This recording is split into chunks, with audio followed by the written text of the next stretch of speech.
long before the wonderful glut of goals, as Sadio Mane skied the second of two sitters into what pass for cheap seats these days, an Anfield groan grew a little angry.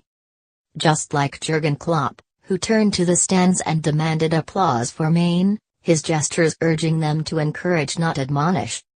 It was Klopp the rabble-rouser.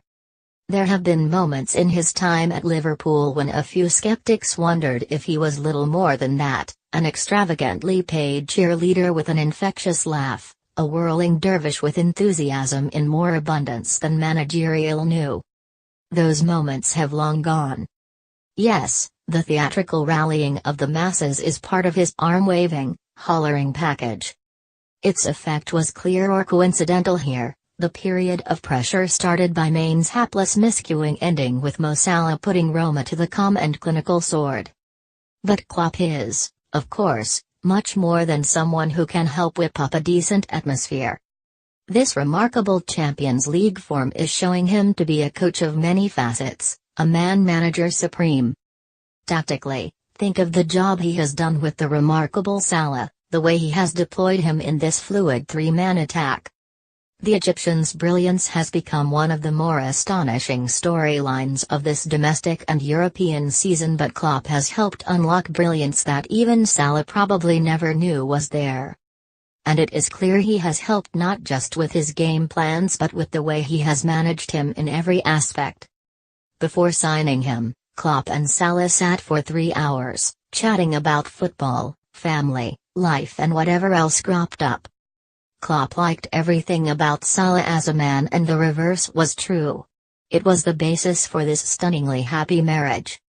Less than 48 hours ahead of kickoff here, Salah had been suited, booted and bothered by a lot of well-refreshed punters at a Mayfair hotel, picking up his Player of the Year award.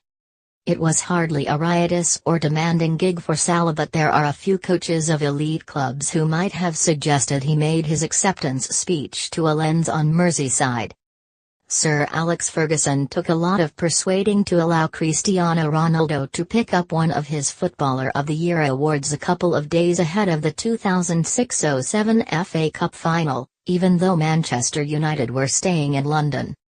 Ferguson eventually relented but attended himself and put Cristiano on the clock. When he decided Ronaldo had been there long enough, he stabbed at his watch in familiar fashion.